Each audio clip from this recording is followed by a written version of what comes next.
dalam keadaan sehat walafiat, insya Allah tidak halal suatu apapun, insya Allah. Dan mudah-mudahan niat langkah demi langkah kita menjadi amal solih yang dicintai, diridhoi oleh Allah Subhanahu wa Ta'ala, dilipat gandakan pahalanya, insya Allah. Selalu doakan oleh malaikat-malaikatnya, insya Allah.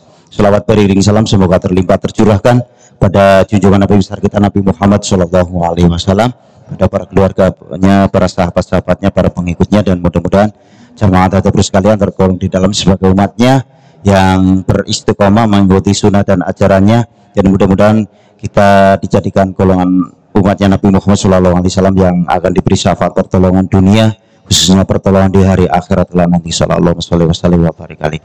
Jamaah tadabbur yang dirahmati Allah Subhanahu wa Ta'ala, ngaji kita, tadabbur kita pada kesempatan pagi hari ini, insya Allah tema besarnya adalah tazkiyatun nafs, yang akan membawakan tema yaitu 3 pilar kebaikan dan keburukan. Mohon untuk dipersiapkan alat tulisnya, baik buku maupun pena, kepada para pemuda dan pemudi juga untuk dipersiapkan untuk menerima ilmu-ilmu yang akan disampaikan oleh beliau. Insya Allah ilmu ini sangat menarik sekali untuk kita semua.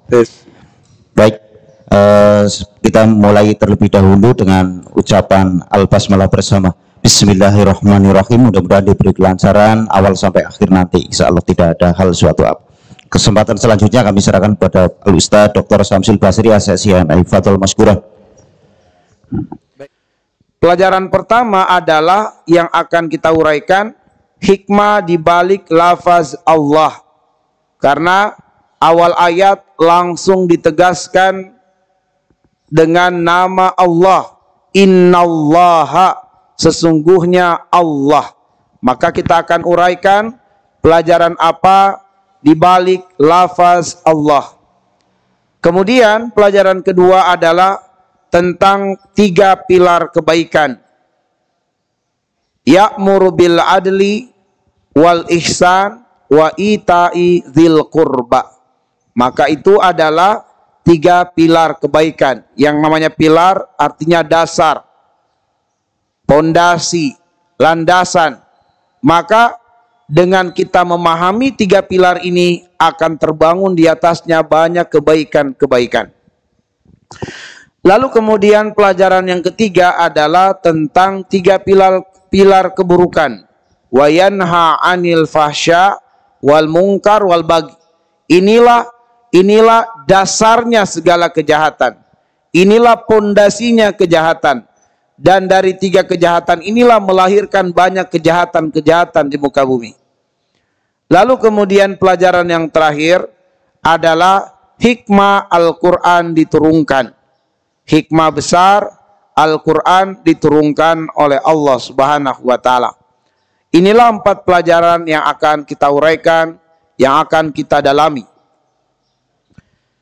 Mari kita melangkah kepada pelajaran yang pertama, yaitu hikmah di balik lafaz Allah Subhanahu wa Ta'ala.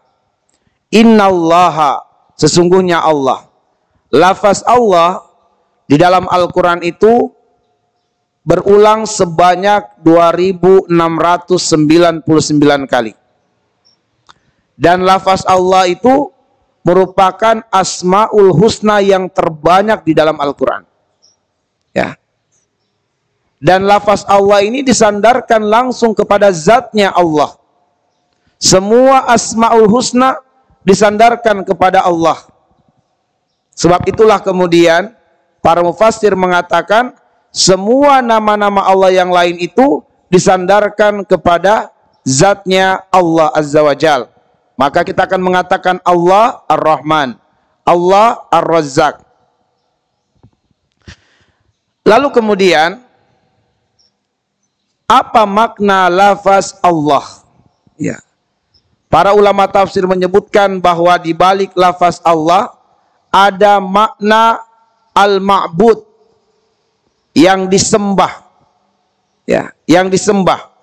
Bahwa Allah itu adalah yang berhak untuk disembah. Kenapa Allah berhak untuk disembah? Zil jalali wal kiram. Karena Allah memiliki sifat-sifat yang maha tinggi. Karena Allah memiliki sifat-sifat yang mulia. Karena Allah Subhanahu wa Ta'ala memiliki sifat-sifat yang maha tinggi dan maha mulia, maka Allah berhak untuk disembah. Manusia, dia mungkin memiliki sebagian sifat-sifat mulia, tapi tidak keseluruhan. Ada orang tua yang sangat penyayang. Dia memiliki sifat Rahman, penyayang, pemurah. Tapi belum tentu orang tua itu memiliki sifat kekuatan dan keperkasaan. Orang tua bisa memelihara, tetapi orang tua itu lemah dalam kekuasaan, dalam kekuatan, sehingga ketika sang anak sakit dia tidak bisa menolak sakit itu datang kepada sang anak. Sedangkan Allah, dia memiliki kesempurnaan sifat-sifat, bahkan sifat-sifat yang ada pada Allah maha tinggi lagi maha mulia. Allah penyayang, Allah juga perkasa. Allah raja, Allah juga pemelihara. Maka kesempurnaan ada pada Allah, maka Allah lah yang berhak untuk diibadahi. Karena Allah memiliki zil jalali wal kiram, memiliki nama-nama dan sifat-sifat yang maha tinggi lagi maha mulia. Kemahatinggian Allah dan kemahamuliaan Allah itu pada 4 hal. Kemahatinggian Allah dan kemahamuliaan Allah pada 4 hal. Pertama, Allah maha tinggi lagi maha mulia zatnya. Allah maha tinggi lagi maha mulia nama-nama dan sifat-sifatnya.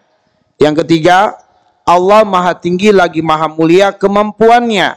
Dan yang keempat, Allah maha tinggi lagi maha mulia perbuatannya.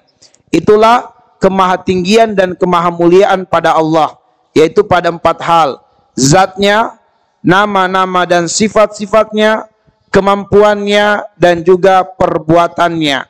Itulah kemahatinggian dan kemahamuliaan pada Allah Subhanahu wa ta'ala. Bahwa kita oleh Allah Subhanahu wa ta'ala memberitahukan dan mengabarkan kepada kita semua bahwa lafaz Allah adalah lafaz yang terbanyak di dalam Al-Quran, agar supaya lisan kita ini selalu basah dengan nama Allah, agar lisan kita ini selalu banyak menyebut nama Allah. Inilah hikmah terbesar kenapa lafaz Allah terbanyak di dalam Al-Quran. Dan kita wajib untuk mempelajari Al-Quran supaya lisan kita selalu basah dengan nama Allah, selalu banyak mengingat Allah Subhanahu wa ta'ala. Itulah hikmah terbesarnya.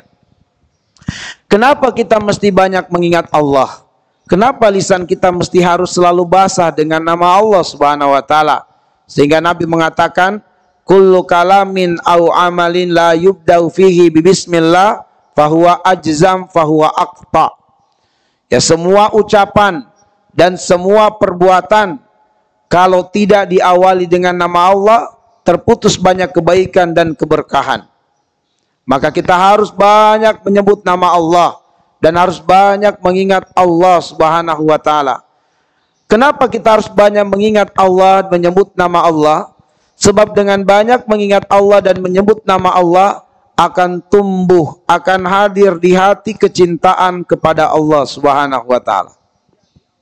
Dengan hadirnya cinta di hati kepada Allah, maka akan hadirlah kerinduan untuk selalu dekat dengan Allah Subhanahu wa ta'ala.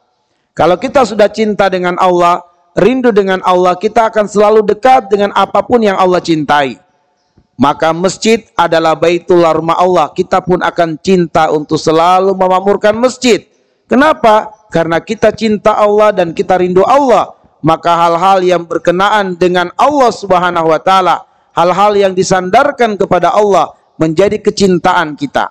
Al-Quran, kalamullah. Karena kita cinta Allah dan rindu dengan Allah, maka kita pun akan cinta membaca perkataan-perkataan Allah. Rindu untuk selalu mengkaji, mentadaburi ayat-ayat Allah. Masjid, baitullah. Kita pun akan cinta untuk selalu menjadi hamba-hamba yang memakmurkan masjid Allah. Sebab dengan demikian, kita selalu dekat dengan Allah Subhanahu wa ta'ala. Salat, li zikri. Salat untuk mengingatku, kata Allah. Maka kita akan benar-benar memperhatikan dan menjaga salat, karena dengan demikian kita cinta dan rindu kepada Allah Subhanahu wa taala. Kalau kecintaan dan kerinduan telah hadir di hati kita kepada Allah Subhanahu wa taala, maka akan lahirlah jiwa yang tunduk kepada Allah. Lahirlah jiwa yang tunduk kepada Allah. Begitu jiwa itu tunduk kepada Allah, tunduk dengan syariat Allah, pada saat itulah hamba mampu memahami makna dari Allahus Somad. Karena Allah mengatakan, "Qul," katakanlah, "Huwallahu ahad." Dialah Allah yang maha tunggal. Allahus Somad, tempat bergantung kepadanya segala sesuatu. Maka kita tidak akan pernah bisa memahami, mendalami makna Allahus Somad sampai kita benar-benar mengilmui tentang Allah Subhanahu wa taala.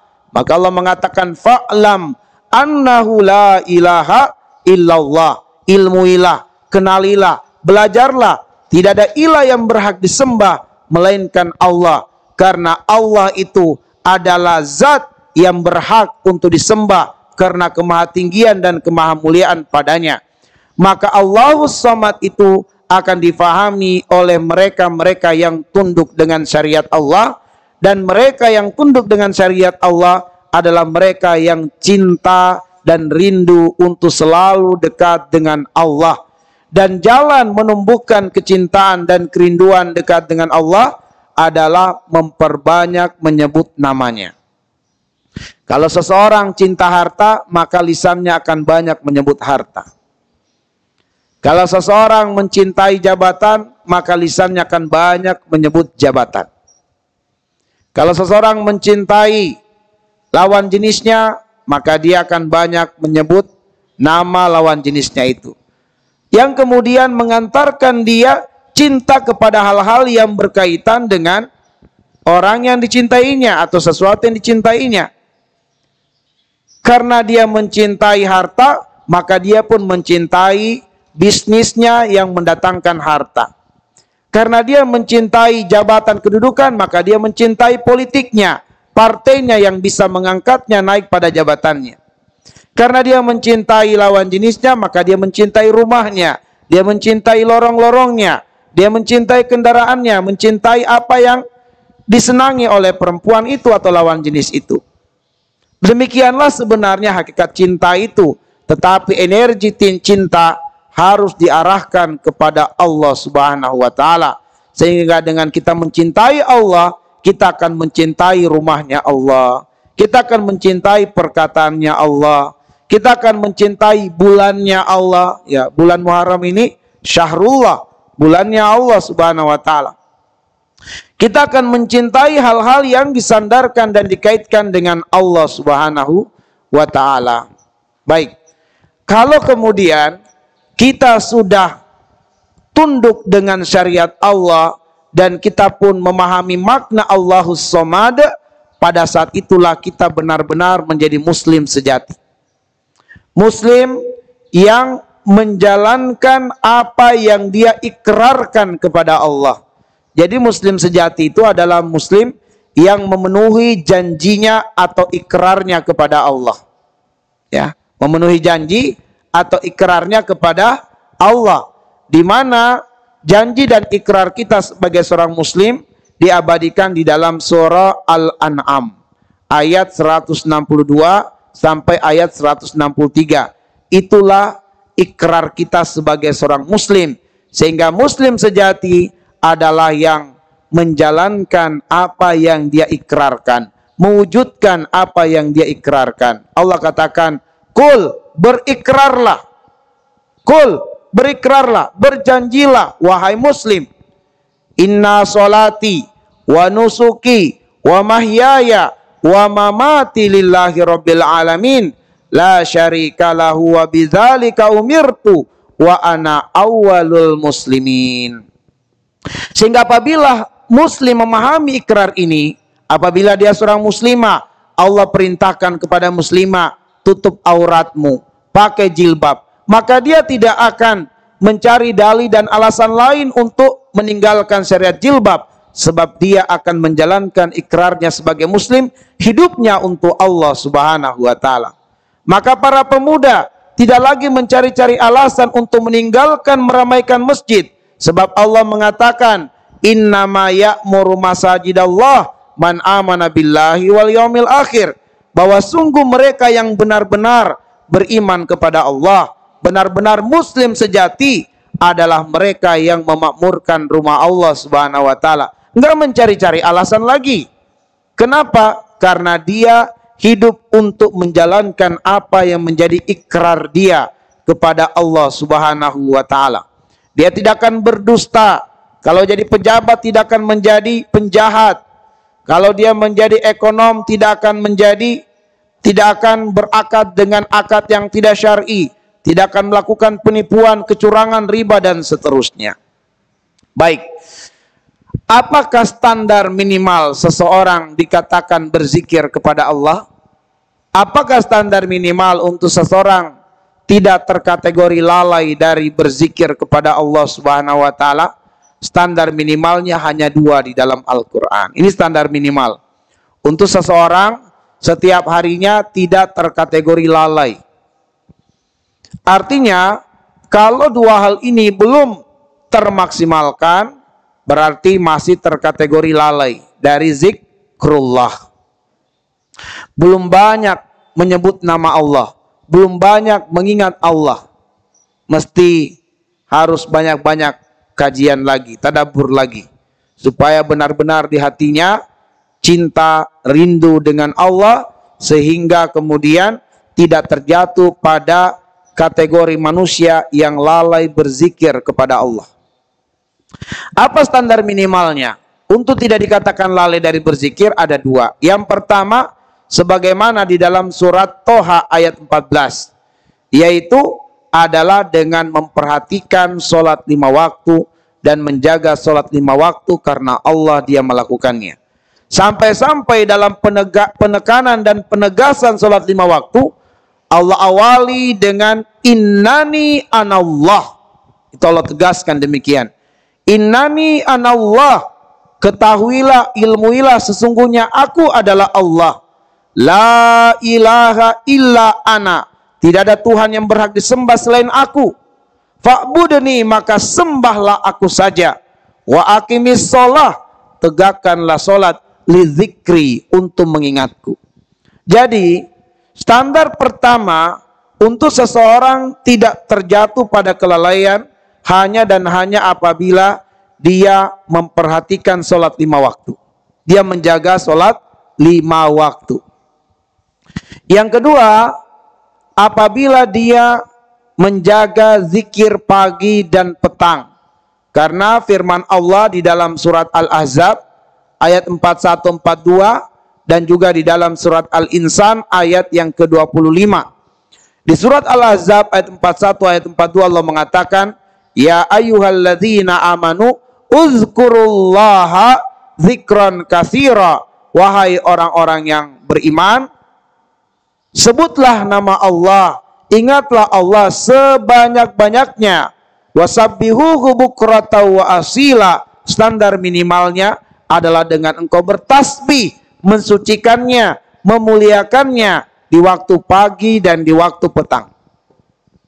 Demikian pula di dalam surat Al-Insan ayat 25 Allah mengatakan wazkurisma rabbika bukratan wa asila, dan sebutlah nama Tuhanmu di waktu pagi dan di waktu petang. Ini standar minimal.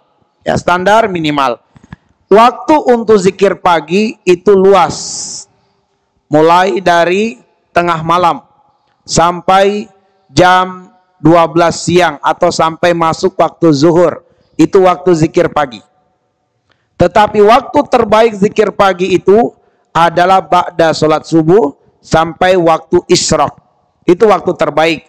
Cuman ada kalanya kita tidak bisa menjalankannya di waktu terbaiknya, sehingga kita hendaknya melakukannya sebelum subuh atau kita lakukannya di waktu duha setelah isyraq. Ya, seperti misalnya pada subuh tadi langsung ada rapat misalnya. Ada ada taujihat, nasihat kepada para pemuda, sehingga mungkin kita tidak mengamalkan zikir pagi di waktu terbaiknya. Maka nanti kita lakukan ba'da sholat isyraq atau di waktu duha, dan waktu duha berakhir dengan azan zuhur berkumandang. Jadi waktu duha itu lapang. Nah, karena itulah kemudian jangan sampai kita tinggalkan zikir pagi dan petang. Demikian pula zikir petang, waktunya itu mulai ba'da zuhur sampai tengah malam. Hanya saja waktu terbaik zikir petang itu ada dua.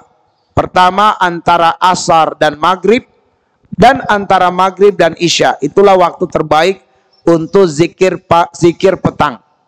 Nah, karena itulah kemudian, karena zikir pagi dan petang ini termasuk dalam zikir muqayyad. Apa itu zikir muqayyad? Zikir yang sudah ditentukan bacaannya dan juga jumlahnya. Ya. Jadi zikir pagi dan petang itu masuk dalam kategori zikir muqayyad. Zikir yang sudah ditentukan bacaannya dan juga jumlahnya. Misalnya membaca ayatul kursi 1 kali, membaca al-ikhlas, al-falak, an-nas masing-masing 3 kali. Bertasbih subhanallah wa bihamdi 100 kali, subhanallah wa bihamdi 100 kali. Lalu mengucapkan la ilaha illallah wahdahu la syarikalah lahul mulku wa lahul hamdu wa huwa ala kulli syai'in qadir. 1 kali boleh di pagi hari, boleh 10 kali di pagi hari, dan 100 kali di pagi hari. Boleh dipilih 1, 10 atau 100. Sedangkan di sore hari kita cukup baca 1 kali atau 10 kali. Lalu kemudian kita istighfar dalam 1 hari 100 kali. Boleh dicicil di waktu pagi 50, waktu petang 50. Ala kulli hal dalam 1 hari minimal istighfar 100 kali. Lalu bersalawat kepada Nabi 10 kali di waktu pagi, 10 kali di waktu petang. Lalu membaca sejumlah wirid-wirid lainnya. Nah, kalau kita belum mampu keseluruhannya, maka jangan hilang sebagian. Paling minimal ayat kursi, al-ikhlas, al-falak, an-nas, tasbih, dan istighfar. Itu paling minimal. Ala kulli hal, supaya kita tidak terjatuh pada kategori lalai. Nah, karena itulah kita mesti membawa alat zikir. Di antaranya adalah tasbih. Kalau kemudian kita mengamalkan zikir muqayyad, makanya saya selalu bawa. Supaya di kendaraan, oh saya belum berzikir nih, belum istighfar 100 kali. Saya belum bertasbih 100 kali. Tuntaskan dulu muqayyadnya. Supaya apa? Kita tidak terkategori lalai dari zikrullah, ya. Karena kesibukan kita, maka kita kemudian belum banyak mengingat Allah. Maka paling minimal jangan terjatuh pada perbuatan yang dianggap lalai dari zikrullah. Kita ambil yang paling minimal. Kalau kita belum bisa sebanyak-banyaknya mengingat Allah, minimal saja dulu, yaitu tidak terjatuh pada kelalaian. Aktivitas apapun, sesibuk apapun, masuk waktu sholat, segera kita perhatikan sholat. Kemudian masuk waktu petang, kita mulai ingat Allah. Aduh, saya belum mengamalkan zikir petang, mulai kita lakukan. Ala kulli hal, demikianlah supaya kita tidak terjatuh pada hal yang terkategori lalai dari zikrullah. Baik, ma'asyiral muslimin wal muslimat azanillahu wa iyyakum. Kita melangkah pada pelajaran yang kedua. Pelajaran yang kedua ini sudah mulai masuk pada inti judul atau inti materi, yaitu 3 pilar kebaikan. Ya, 3 pilar kebaikan. Di mana Allah mengatakan, innallaha ya'muru bil adli wal ihsan wa ita'i dzil qurba. Bahwa Allah memerintahkan kalian untuk berlaku adil di setiap kondisi, untuk berbuat ihsan, dan untuk berbuat ihsan kepada kerabat, dan berbuat ihsan kepada kerabat. Baik. Kenapa sebelum kemudian ada perintah seperti ini diawali ditegaskan dengan nama Allah, innallaha. Dan Allah itu maha tinggi lagi maha mulia. Karena di dalam ilmu usul, perintah itu disebut perintah jika datang dari yang kedudukannya tinggi kepada yang rendah. Itulah yang disebut dengan perintah. Ya, jadi perintah itu apabila datang permintaan melakukan sesuatu dari yang kedudukannya tinggi kepada yang rendah, itu hukumnya perintah. Kalau misalnya orang tua meminta sesuatu kepada anak, maka permintaan orang tua kepada anak hukumnya adalah perintah. Jatuhnya adalah perintah karena kedudukan orang tua lebih tinggi daripada anak. Sehingga permintaan orang tua itu hukumnya adalah perintah. Dan al-aslu fil amr al-wujub. Hukum asal perintah itu adalah wajib. Kalau kemudian permintaan dari yang kedudukannya di bawah rendah kepada yang di atas, maka itu bukan perintah jatuhnya. Tapi itu bisa bermakna permohonan, ya, atau yang bermakna permintaan. Misalnya, ketika kita sebagai hamba memohon kepada Allah, kita memberikan perintah di dalam lafaznya, Allahumma rzuqni, ya Allah rezekikanlah kepadaku ilman, ilmu. Ini perintah. Tetapi karena datang dari kedudukan yang rendah kepada yang tinggi, maka ini tidak bermakna kita memerintah Allah. Tapi bermakna kita berharap memohon kepada Allah Subhanahu wa ta'ala. Kalau kita meminta sesuatu kepada orang tua, maka itu bukan perintah. Sebab itu kemudian kalau orang tua mengabulkan, alhamdulillah. Kalau tidak, bersabar. Sebab tidak ada kewajiban orang tua memenuhi apa yang kita minta, sebab itu bukan perintah. Bisa dipahami ya? Sedangkan kalau kita menjalankan apa yang diinginkan orang tua, itu wajib hukumnya. Sebab itu adalah perintah. Nah, kalau misalnya orang tua kita, pengurus DKM di masjid ini, meminta kepada kita para remaja, maka itu hukumnya adalah perintah jatuhnya. Wajib dilaksanakan. Paham ya? Nah, itulah kenapa kemudian sebelum Allah memerintah, itu diperkenalkan dulu bahwa yang memberikan perintah ini Allah. Sehingga jatuhnya apa yang Allah perintahkan ini wajib dilaksanakan. Karena perintah ini didatangkan, diturunkan kepada manusia, di mana kedudukan manusia sangat di bawah daripada kedudukan Allah yang maha tinggi lagi maha mulia. Dan Allah memerintahkan 3 hal. Pertama, berlaku adil di setiap kondisi. Berbuat ihsan dan berbuat ihsan kepada kerabat. Ini lebih spesifik lagi. Berbuat ihsan kepada kerabat. Inilah 3 pilar kebaikan. Inilah 3 pilar kebaikan. Bahwa kebaikan-kebaikan itu dasarnya adalah 3 ini. Pertama adalah berlaku adil di setiap kondisi. Berlaku adil di setiap kondisi. Kita berlaku adil kepada siapa? Kita berlaku adil pertama kepada Allah, yang kedua kepada manusia, dan yang ketiga kepada alam. Inilah ruang lingkup keadilan. Kita berlaku adil kepada Allah, berlaku adil kepada manusia, dan berlaku adil kepada alam. Nah, adil itu artinya wada'a syai'an makanahu, meletakkan sesuatu pada tempatnya, itulah adil. Sedangkan kezaliman, wada'a syai'an gaira makanihi, lawan dari keadilan, kezaliman. Dan zalim artinya meletakkan sesuatu tidak pada tempatnya, itulah kezaliman. Allah Subhanahu wa ta'ala adalah Rabb yang berhak diibadahi, yang berhak disembah. Maka apabila kita memberikan penyembahan kepada selain Allah, maka kita berbuat zalim. Berbuat zalim kepada Allah. Seseorang yang menyembah batu, menyembah pepohonan, yang menyembah Nyi Roro Kidul, maka mereka telah berbuat zalim kepada Allah. Bahkan perbuatan mereka itu menyembah selain Allah adalah kezoliman terbesar. Inna syirka la zulmun azim. Ya, perbuatan kesyirikan, menyembah kepada selain Allah, meminta berharap kepada selain Allah adalah perbuatan kezoliman yang terbesar. Karena disembah, diibadahi adalah haknya Allah Subhanahu wa ta'ala. Ya. Kemudian berbuat adil kepada manusia. Makna berbuat adil kepada manusia yaitu ati likulli haqqin haqqahu.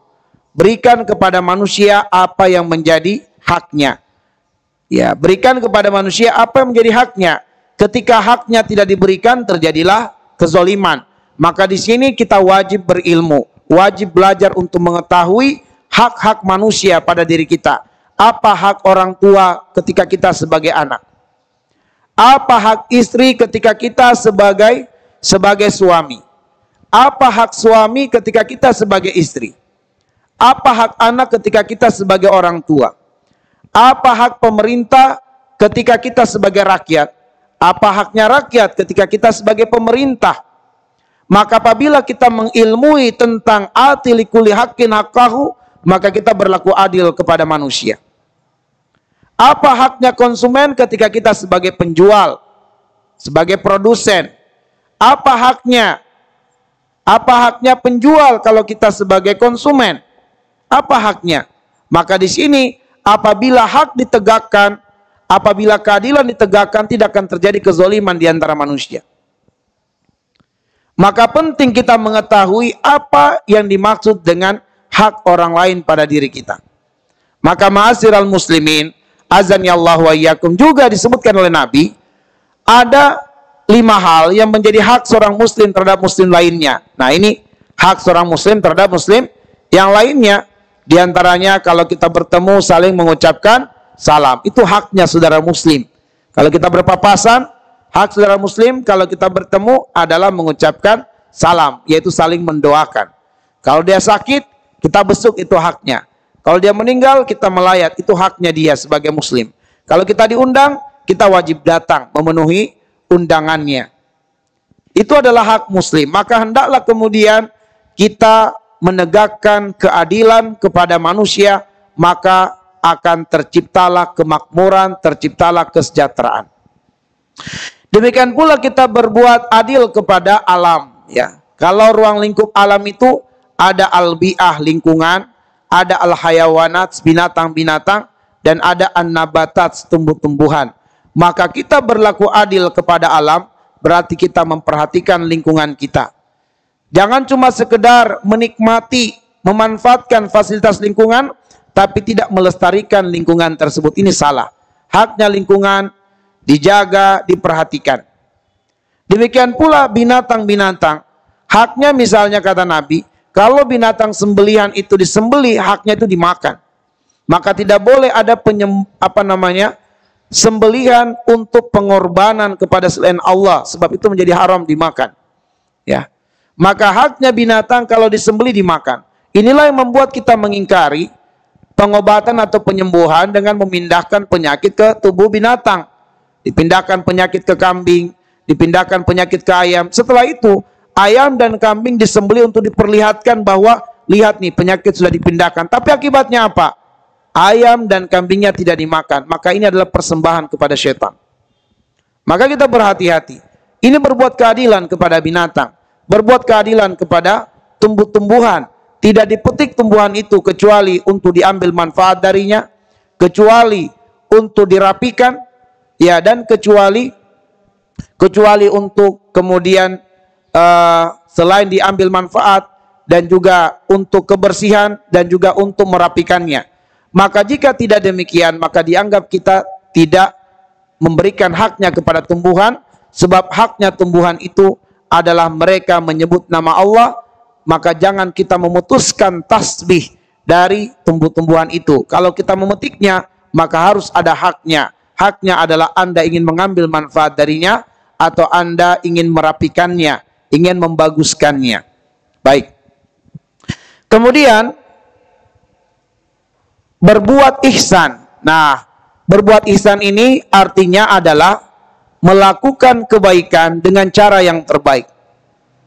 Melakukan kebaikan dengan cara yang terbaik, itu artinya ihsan.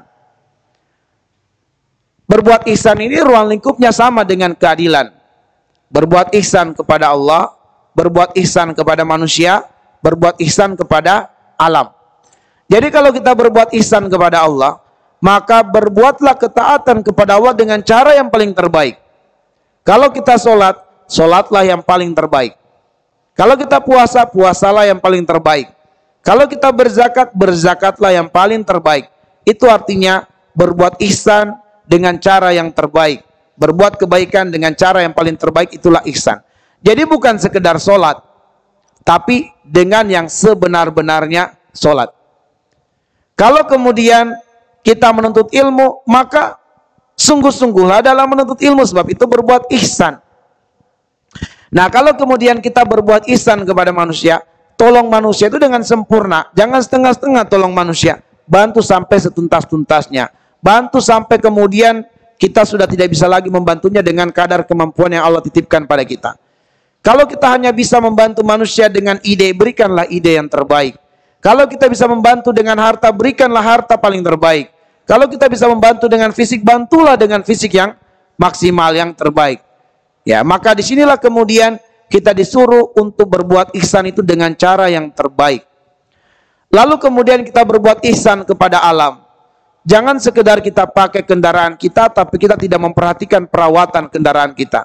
Motor kita ternyata sudah berbulan-bulan tidak diservis. Ini kita tidak berbuat ihsan dengan lingkungan.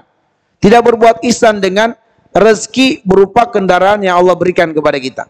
Maka berbuat ihsan itu ruang lingkupnya adalah Allah, kemudian manusia, dan kemudian alam. Tetapi pada kesempatan ini saya lebih ingin memperdalam berbuat ihsan kepada manusia. Berbuat ihsan kepada manusia itu dengan 3 cara. Pertama, berbuat ihsan dengan hati. Kita berbuat ihsan kepada manusia dengan hati, yaitu dengan apa? Jauhkan hati kita dari suuzon kepada saudara muslim. Bersihkan hati kita dari penyakit hasad. Bersihkan hati kita dari penyakit hasad, penyakit dengki kepada saudara muslim. Kemudian jangan tatabu. Tatabu itu mencurigai seorang muslim. Ada yang baru masuk masjid, kita nggak tahu karena dia bukan orang di sini, tiba-tiba dia datang, kayaknya pencuri nih. Ya, kita nggak boleh bertatabu kepadanya sampai benar-benar ada gerakan-gerakan yang benar-benar mencurigakan. Kalau kemudian dia sekedar masuk masjid lalu sholat, jangan dicurigai. Ya, jangan dicurigai, namanya tatabu. Ya, tak boleh kita bertatabu dengan saudara muslim karena ada kecurigaan buruk terhadap dirinya. Dan kita pun sebagai seorang muslim jangan membuat orang lain curiga sama kita gitu. Sehingga Nabi sallallahu alaihi wasallam ketika dia bersama dengan istrinya di malam iktikaf di bulan Ramadan, berdua dengan istrinya di luar masjid, bercerita dengan istrinya, lewat 2 orang sahabat. Maka Rasul segera memanggil 2 sahabat itu, "Ya fulan, ta'al, kemari." "Kenapa ya Rasulullah?" Rasul mengatakan, "Ini adalah istri saya." Maka sahabat berkata, "Ya Rasulullah, apakah engkau menduga kami akan berburuk sangka padamu?" Kata Nabi, "Tidak, aku tidak menduga itu, tetapi setan mengalir bersama aliran darah manusia dan dia bisa membisikkan kejahatan kepada manusia." Maka dari sini pelajarannya, kita pun jangan berbuat sesuatu yang mengundang kecurigaan. Maka Nabi segera menepis sesuatu yang bisa membuat curiga. Maka dengan segera mengabarkan, "Ini istri saya," gitu. Ya, maka jangan kita buat sesuatu yang membuat orang lain curiga gitu. Kita mengendap-endap masuk ke masjid ya tengah malam. Nah, ini padahal kita pengurus memang, tapi kita mengendap-endap. Maka ini berbahaya, nanti dicurigai. Jangan berbuat sesuatu yang membuat kecurigaan, ya, membuat kecurigaan. Maka di sini adalah berbuat ihsan dengan hati. Yang kedua, berbuat ihsan dengan lisan dan juga dengan perbuatan. Ya, berbuat ihsan dengan lisan dan perbuatan. Lisan kita mengucapkan kalimat yang baik, kalimat yang positif, tidak merendahkan manusia dengan lisan kita, dan juga dengan lisan kita tidak menipu orang lain, ya, tidak memperdayai orang lain, dan kemudian dengan perbuatan kita tidak menyakitinya, ya, tidak menzoliminya. Dan ini ada ayat yang secara khusus memperingatkan tentang bahaya kita mengganggu orang lain dengan lisan dan perbuatan. Turun 2 surah yang diawali dengan wailun, surat Al-Mutaffifin dan surah Al-Humazah. Ya, wailul lil mutaffifin, wailul likulli humazatil lumazah. Al-Mutaffifin adalah ancaman, celaan dari Allah bagi siapa yang menzolimi orang lain dengan mengambil hak orang lain dari sisi harta. Bagaimana cara dia bisa memperdaya harta orang lain? Dengan lisannya, dia menipu, dia ya, dan berbagai hal lainnya sehingga orang percaya, lalu hartanya orang tersebut diserahkan kepadanya padahal dia sedang ditipu, dikhianati dan seterusnya. Melakukan kecurangan dalam takaran, dalam timbangan, memperdaya dengan perbuatan. Atau kemudian humaza lumaza, yaitu menciderai orang lain dengan lisannya atau dengan perbuatannya. Maka ini tidak boleh. Maka hendaklah kita berbuat ihsan kepada manusia dengan lisan dan juga dengan perbuatan. Lalu kemudian berbuat ihsan yang ketiga, ya, adalah berbuat ihsan dengan harta. Nah, pada poin yang ketiga inilah yang banyak diangkat di dalam Al-Quran. Maka hendaklah kemudian kita berbuat ihsan dengan harta terhadap saudara kita.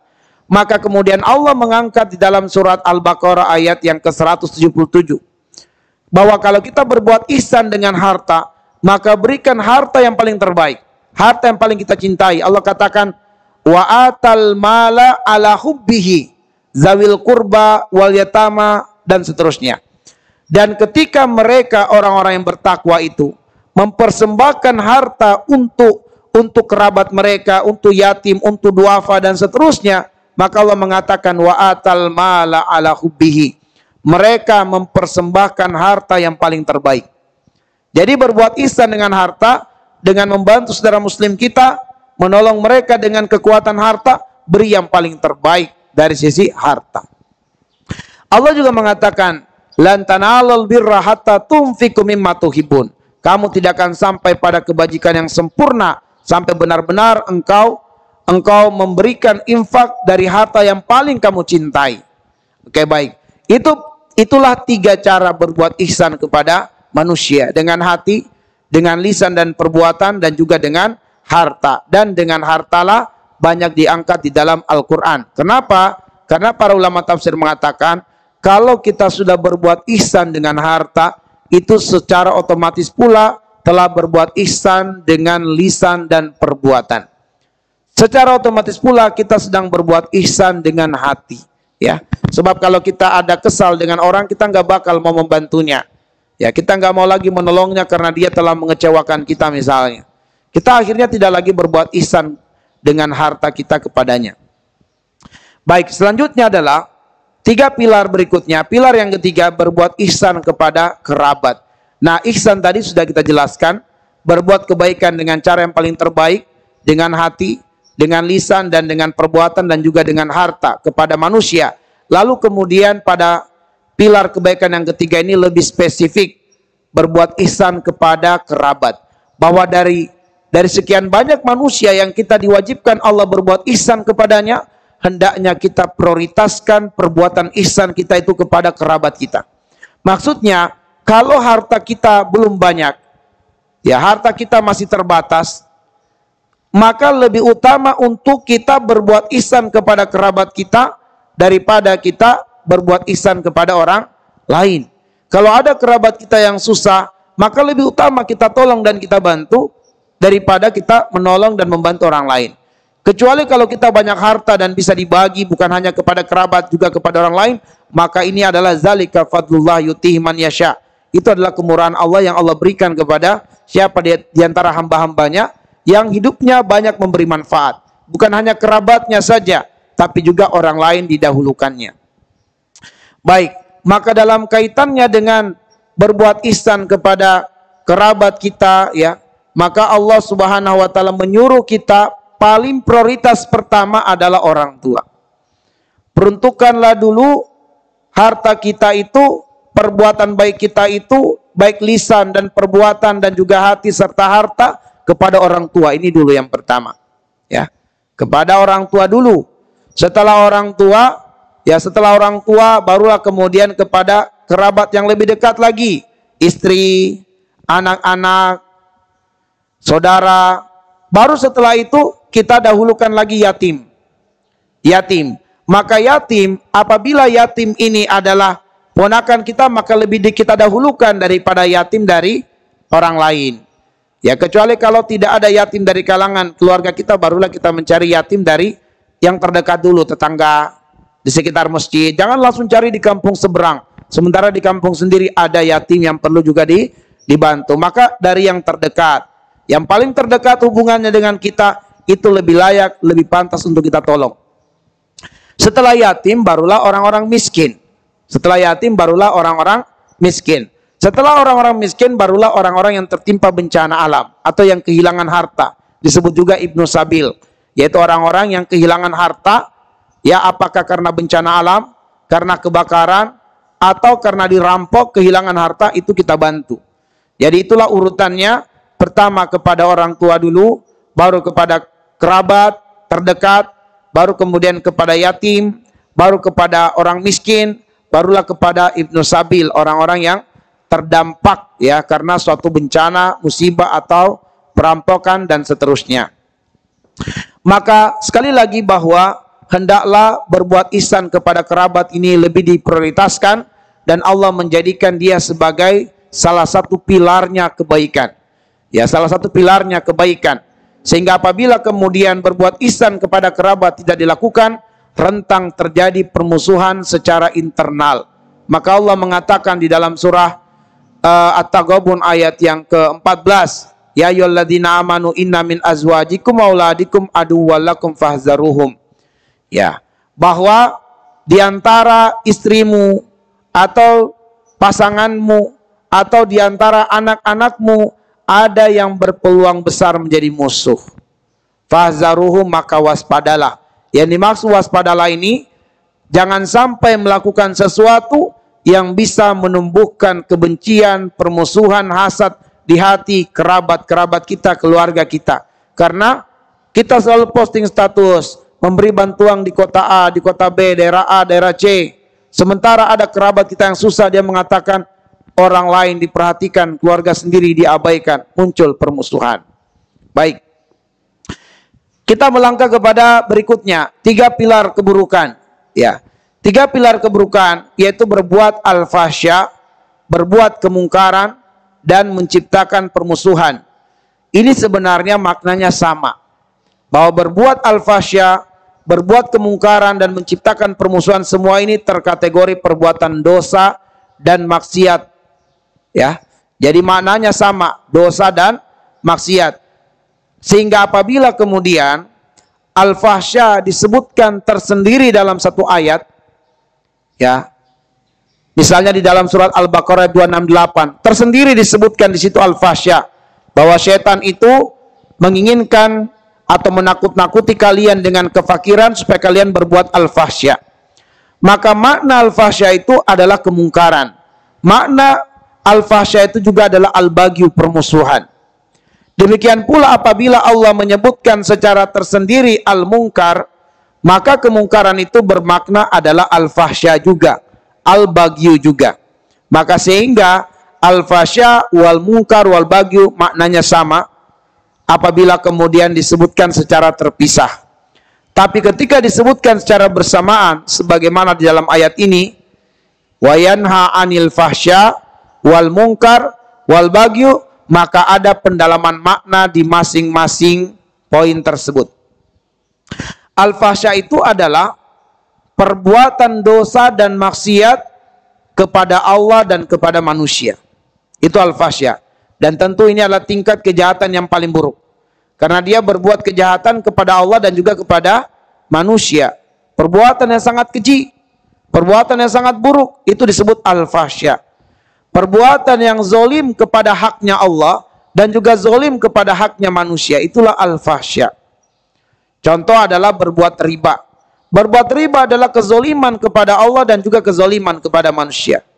Contoh berzina, ini berbuat zolim kepada Allah dan juga berbuat zolim kepada manusia. Mencuri, merampok, ini berbuat zolim kepada Allah dan juga kepada manusia, itulah perbuatan al-fahsya. Perbuatan kezoliman kepada Allah dan juga kepada manusia. Sedangkan perbuatan kemungkaran adalah perbuatan zolim kepada Allah Subhanahu wa ta'ala, meskipun secara tidak langsung tidak mengganggu manusia. Contoh, dia tidak sholat. Ketika dia tidak sholat, itu tidak mengganggu orang lain di sekitarnya. Tetapi perbuatan tidak sholat adalah perbuatan kemungkaran. Dia tidak puasa, perbuatannya tidak berpuasa, tidak mengganggu orang lain. Orang lain tidak terluka dengan dia tidak berpuasa. Tetapi kemudian tidak berpuasa ini adalah perbuatan kezoliman kepada Allah, maka dia mungkar. Jadi kalau al-fahsya ini perbuatan kezoliman kepada Allah dan kepada manusia. Kalau kemungkaran perbuatan kezoliman kepada Allah. Sedangkan al-bagyu adalah perbuatan kezoliman yang terjadi antara manusia dan manusia. Ya, antara manusia dan manusia. Misalnya seringkali seseorang menggampangkan berhutang, namun kemudian susah dalam penagihan dan pengembalian, sehingga muncullah permusuhan, muncul ketidakridhoan di hati, dan seterusnya. Maka urusan antara manusia dengan manusia, Allah tidak akan mencampurinya sampai diselesaikan di antara mereka. Kalau di dunia tidak selesai urusannya, maka akan berlanjut urusan itu di akhirat kelak. Dan penyelesaiannya bukan lagi dengan harta, penyelesaiannya dengan amal. Maka Allah yang menjadi hakim untuk menyelesaikan urusan mereka. Sampai seorang mujahid sekalipun, seorang yang berjihad di jalan Allah, kalau dia meninggal dalam keadaan berhutang, maka amalannya akan terkatung-katung sampai hutangnya dilunasi oleh ahli warisnya, atau jika tidak dilunaskan di dunia ini utangnya, maka akan diselesaikan di akhirat. Dia harus membayar amal solehnya kepada orang yang dia telah berhutang padanya. Nah, karena itulah kemudian hendaklah masalah hutang-hutang ini dicatat. Jangan sampai tidak dicatat. Sebab meskipun kita seorang mujahid, kita seorang dai, manakala kita meninggal dunia dalam keadaan ada hutang, maka amal soleh kita akan terkatung-katung sampai kemudian diselesaikan urusan kita dengan manusia itu. Kecuali manusia itu telah memutihkan hutangnya, telah mengikhlaskannya, maka selesailah urusannya. Atau kemudian ada keluarga kita, ahli waris kita yang membayarkan hutang-hutang kita, maka selesailah persoalannya. Maka hal-hal yang bisa menyebabkan permusuhan hendaklah kemudian ditinggalkan. Baik. Kemudian kaidah penting dalam persoalan ini adalah al-wasailu laha ahkamul maqasid. Ma la yatimmu al-wajiba illa bihi fahuwa wajibun, ma la yatimmu al-haram illa bihi fahuwa haram. Wasilah itu dihukumi sesuai dengan tujuan. Wasilah dihukumi sesuai dengan tujuan. Apabila sesuatu yang wajib tidak menjadi sempurna pelaksanaannya kecuali dengan adanya wasilah, adanya sesuatu, maka keberadaan sesuatu itu menjadi wajib. Apabila yang haram menjadi mudah terlaksana karena adanya wasilah, maka keberadaan wasilah itu pula menjadi haram hukumnya. Nah, maka kalau Allah menyuruh kita untuk melakukan, menegakkan 3 pilar kebaikan, maka hal-hal yang mendekatkan kita untuk bisa terlaksananya 3 pilar kebaikan itu menjadi wajib hukumnya. Kalau Allah melarang kita dari melakukan 3 hal tadi, maka hal-hal yang menjadi jalannya kita melakukan keharaman menjadi haram hukumnya. Misalnya, HP kita ini, HP ini adalah wasilah. Hukum HP di tangan kita tergantung tujuan kita terhadap HP ini. Kalau HP ini kita gunakan untuk menonton film-film porno, maka keberadaan HP di tangan kita haram sampai kita bertobat kepada Allah dan meninggalkan kebiasaan itu. Kalau dengan HP ini kita menginstal aplikasi Quran sehingga kita bisa membaca Quran ya di mana saja dengan mudah, kemudian dengan HP ini kita mendapat informasi-informasi taklim, dakwah, sehingga dengannya kita tahu kewajiban-kewajiban, jadwal-jadwal, maka dengan demikian keberadaan HP wajib di tangan kita. Belilah HP. Maka apabila kita mengeluarkan dana untuk beli HP menjadi jihad. Karena kita akan menggunakan HP untuk ketaatan kepada Allah, memudahkan kita semakin dekat dengan Allah Subhanahu wa taala.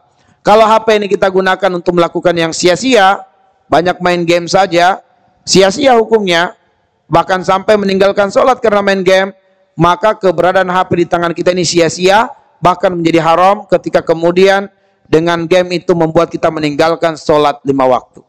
Nah, jadi itulah wasilah. Itulah wasilah. Perbuatan zina misalnya, haram. Dia adalah perbuatan al-fahish. Perbuatan zolim kepada Allah dan juga kepada manusia. Maka jika ada jalannya untuk kita berbuat itu, maka haram hukumnya. Termasuk juga perbuatan fahish. Contoh jalannya tadi, saya katakan adalah suka menonton film porno, melihat gambar-gambar porno, maka ini akan mendorong dia melakukan perbuatan al-fahisyah. Maka keberadaan ya film-film itu padanya atau gambar-gambar itu baginya adalah perbuatan fahish hukumnya. Haram. Kenapa? Karena menggerakkannya, mendorongnya melakukan sesuatu yang haram. Inilah kaidah penting. Kalau kemudian dengan kita bermajelis ilmu seperti ini, mengantarkan kita mengenali hak-hak Allah untuk kita laksanakan, maka sabarnya kita dalam majelis ilmu adalah jihad. Sabarnya kita dalam menuntut ilmu adalah jihad. Lelahnya, payahnya kita adalah pengguguran dosa semuanya dan peningkat derajat. Ya, kita menuntut ilmu mengantuk-ngantuk misalnya ya. Tertidur, tapi bangun lagi, tertidur lagi, ditegakkan lagi, ada rasa malu. Tapi itu semua karena kesabaran dan keikhlasan kita untuk duduk sampai meskipun sudah tidak fokus lagi dengan materi karena beratnya mata kita bagikan gunung bergelantungan, tapi itu semua menjadi ladang kebaikan di sisi Allah. Itu lebih utama daripada kemudian kita meninggalkan majelis lalu tiduran di satu tempat. Bersabarlah. Apalagi lebih dahsyat kalau kita rasa kantuk lalu kita ambil air wudhu, maka melangkahnya kita untuk mengambil wudhu atau mencuci muka demi bisa fokus lagi, itu tambahan jihad lagi, tambahan amal lagi. Jadi Masya Allah, kalau itu mengantarkan kita membuat semakin dekat dengan Allah, semakin kita mengenali hak-hak Allah, perintah-perintah Allah, maka itu dihukumi sesuai dengan tujuan. Inilah kaidah penting yang harus kita pahami semua. Sehingga nanti apa hukum kita membeli motor, ya tanya pada diri Anda, mau digunakan apa motor itu. Membeli HP mahal-mahal sampai harga 10 juta HP-nya, ya silakan, gak ada masalah kalau mampu. Tapi apa niat Anda pengen membeli HP mahal itu? Supaya saya bisa pamer. Nah itulah hukumnya. Hukumnya di sisi Allah adalah Anda sombong, karena dengan itu Anda pengen menunjukkan Anda memiliki sesuatu yang berpeluang untuk merendahkan orang lain. Maka itu adalah hukumnya. Tapi kenapa beli HP yang paling mahal? Karena aplikasinya itu akan memudahkan saya untuk menuntut ilmu. Fasilitas-fasilitas HP mahal mengantarkan saya mudah untuk belajar. Maka itulah hukum HP mahal di tangan Anda. Kalau demikian Anda menggunakan HP itu, maka membeli HP yang mahal adalah bagian dari jihad. Ya, jadi tergantung tujuannya untuk apa. Itulah hukum dari wasilah. Baik, pelajaran yang terakhir sebelum kesimpulan adalah hikmah Al-Quran diturunkan. Ya'idzukum la'allakum tadzakkarun, adalah supaya kalian mendapatkan pelajaran dari Allah Subhanahu wa taala, karena Al-Quran adalah kalamullah, dan supaya kalian mengambil pelajaran. Itulah yang terdapat di dalam surat Shad ayat 29, bahwa Al-Quran itu diturunkan oleh Allah liyadabbaru ayatihi, supaya kita mendapatkan pelajaran dari Allah melalui ayat-ayatnya. Dengan apa? Kita merenunginya, kita memikirkannya, menghayatinya. Waliyatadzakara ulul albab, kemudian dengannya kita mengimplementasikan dalam kehidupan kita. Memahami ayat-ayat Allah dengan mentadabburinya, sekaligus menjalankan ayat-ayat Allah dalam kehidupan nyata, maka ini adalah seutama-utama wasilah yang semakin membuka hati kita, semakin membuat hati kita berakal. Makanya orang-orang yang bisa mengambil pelajaran dari Al-Quran adalah ulul albab. Apa itu ulul albab? Orang-orang yang terbuka mata hatinya.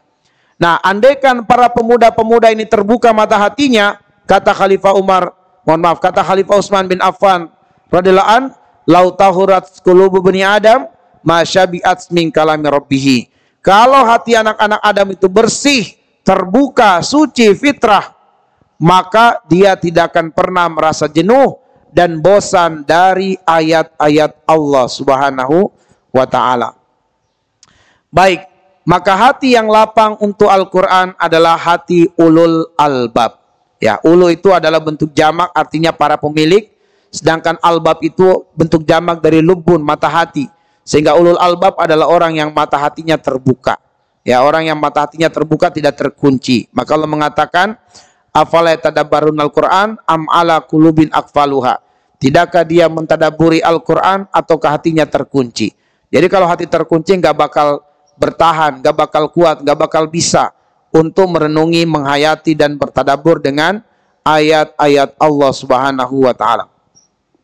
Baik, sebagai kesimpulan kita di pagi hari ini adalah yang pertama, manusia harus mensucikan jiwa dengan banyak mengingat Allah Subhanahu wa taala. Dengan banyak kita sebut nama Allah, mengingat Allah, hati kita jadi bersih. Hati kita jadi cinta kepada Allah, rindu dekat dengan Allah, dan akhirnya kita tunduk dengan Allah Subhanahu wa taala.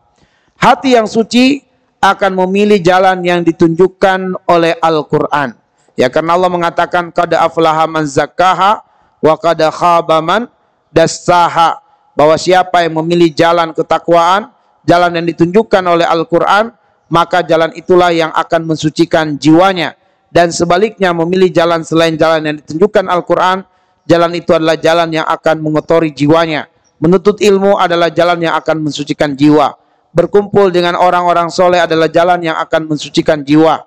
Ya, aktif dalam taklim, dalam kegiatan dakwah adalah jalan untuk mensucikan jiwa. Sebab itulah jalan yang ditunjukkan oleh Al-Quran. Tetapi potensi lebih banyak diarahkan bermain game, ini bisa mematikan cahaya di dalam hati. Maka potensi muda ini begitu besar.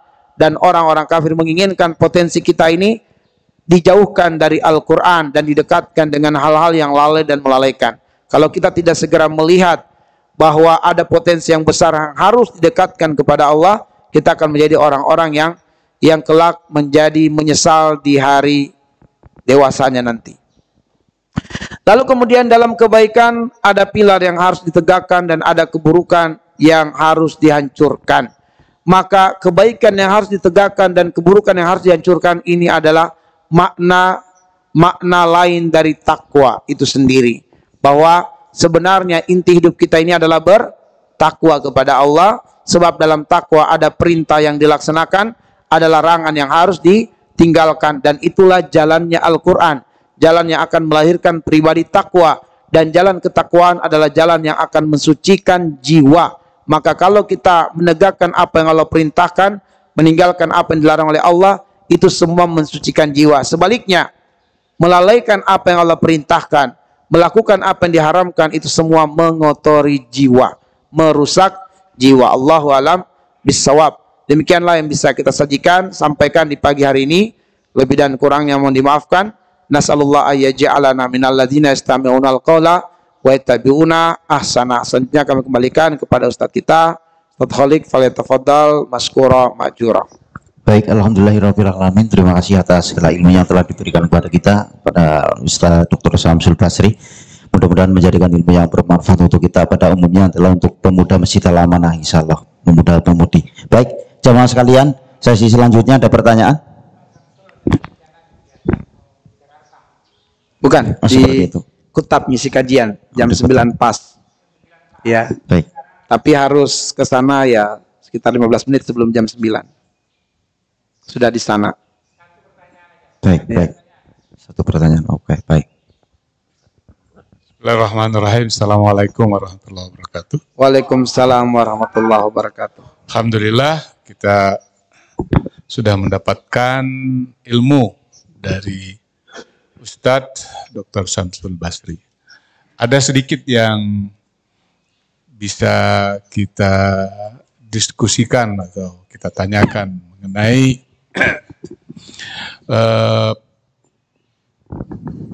pengertian lafzul jalalah ini Ustaz. Innallaha ya'muru bil adli wal ihsan.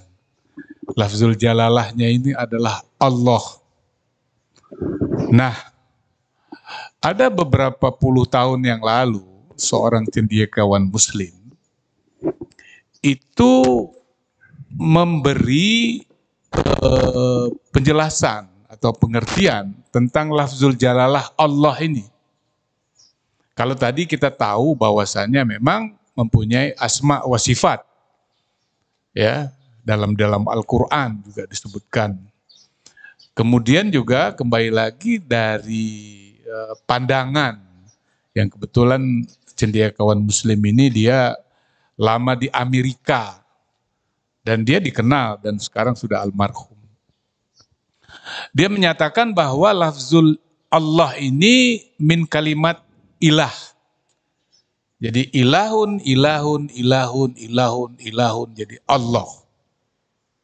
Dengan demikian dia mengartikan di dalam bahasa Indonesia syahadat la ilaha illallah itu dengan tulisan tidak ada Tuhan selain Tuhan. Tuhan yang pertama pakai T kecil. Yang kedua pakai T besar. Nah, ini kan berbahaya. Ini tidak boleh gitu. Tapi ya kita berdiskusi boleh. Sebetulnya asal usul kalimat lafzul jalalah itu seperti apa. Karena memang juga dijelaskan dalam lisanul Arab juga seperti itu. Gitu. Bahwasanya memang ini kumpulan dari Allah, Allah, Allah. Kalau tadi kan kita sifatnya. Ya. Sifatnya. Tauhid al-asma wa sifat. Sudah jelas. Nah, tapi ini ada tulisan-tulisan, kemudian pengertian-pengertian, pemikiran-pemikiran tentang lafzul jalalah itu sendiri. Lafzul jalalah itu apa? Allah, gitu kan? Allah. Sebagaimana tadi yang kita bahas. Itu aja. Terima kasih. Assalamualaikum warahmatullahi wabarakatuh. Waalaikumsalam warahmatullahi wabarakatuh. Boleh untuk ditanggapi pada Ustadz kita. Baik. Betul. Bismillah, alhamdulillah, wassalatu wassalamu ala asyrafil anbiya'i wal mursalin wa ala alihi wa ashabihi ajmain, amma ba'du. Maka lafaz Allah subhanahu wa ta'ala lafzul jalalah wal kiram al jalil, yaitu lafaz yang menunjukkan kemahatinggian dan kemahamuliaan. Karena Allah maha tinggi lagi maha mulia, maka sifat Allah adalah al-ma'bud bihaqqin illa huwa. Tidak ada yang berhak disembah selain Dia. Karena itulah kemudian Allah subhanahu wa ta'ala itu, diantara maknanya Allah itu adalah al-ma'bud bihaqqin, ya, yang berhak untuk disembah. Banyak Tuhan yang lain, banyak Tuhan yang disembah, tetapi yang berhak untuk disembah hanyalah Allah, bukan yang lain. Ya, jadi banyak Tuhan dan tidak dinafikan ada banyak Tuhan, tetapi yang berhak disembah hanyalah Allah. Di antara Tuhan yang diikuti oleh manusia adalah hawa nafsu. Maka Allah mengatakan, afaraita man ittakhadha ilahahu hawahu ilah. Jadi, tidakkah engkau melihat orang-orang yang telah menjadikan ilahnya itu hawa nafsunya? Afaraita man ittakhadha ilahahu hawahu. Tidakkah kamu melihat orang-orang yang telah menjadikan ilahnya, Tuhannya itu adalah hawa nafsunya? Maka ilah memang bermakna Tuhan. Dan di dalam Islam pun tidak dinafikan ada banyak Tuhan yang disembah oleh manusia. Tetapi Allah adalah yang berhak untuk disembah. Yang lain tidak berhak disembah. Makanya makna Allah itu adalah la ilaha illa huwa. La ilaha illa huwa.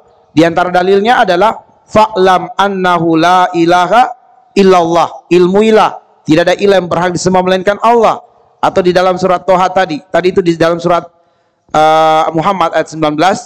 Lalu di dalam surat Toha ayat yang ke-14 yang kita sebutkan tadi, innani anallah la ilaha illa ana fa'buduni. Ya, maka di situ kemudian dalam lafaz Allah ada terkandung makna yang berhak untuk diibadahi, yang berhak untuk disembah. Kenapa Allah berhak diibadahi? Kenapa Allah berhak disembah? Sebab Zul Jalali wal Kiram, karena Dia memiliki kemahatinggian dan kemahamuliaan. Dalam hal apa Allah itu maha tinggi lagi maha mulia? Dalam 4 hal tadi yang kita sebutkan. Allah maha tinggi lagi maha mulia zatnya. Karena kemahatinggian dan kemahamuliaan Allah secara zat, maka zat Allah tidak dapat disetarakan dengan makhluk yang lainnya.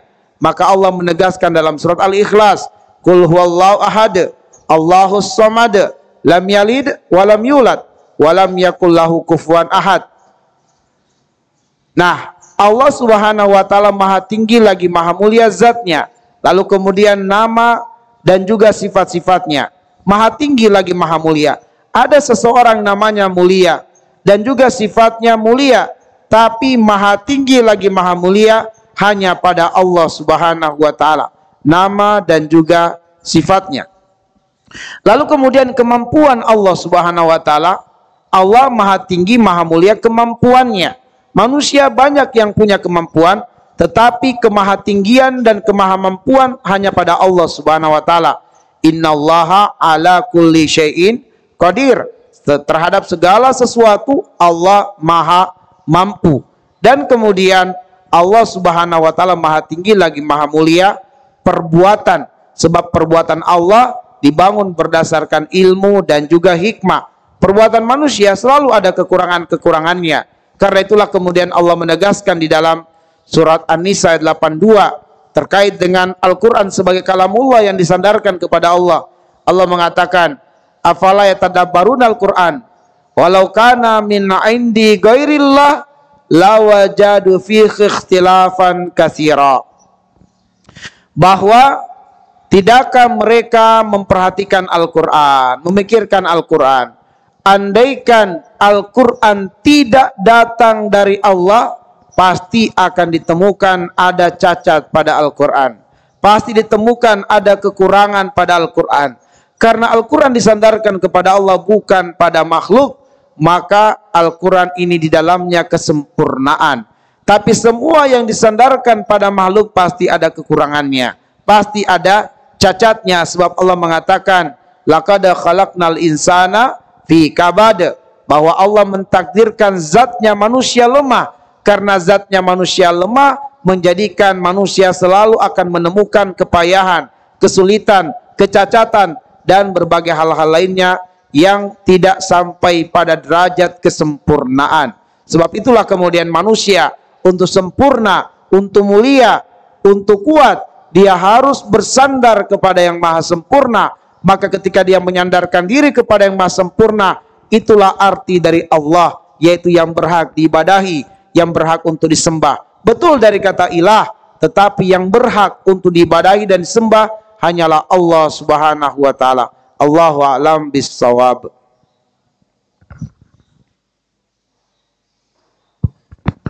Baik, alhamdulillahirabbil alamin. Jamaah yang dirahmati Allah Subhanahu wa taala, ngaji kita akan kita usaikan.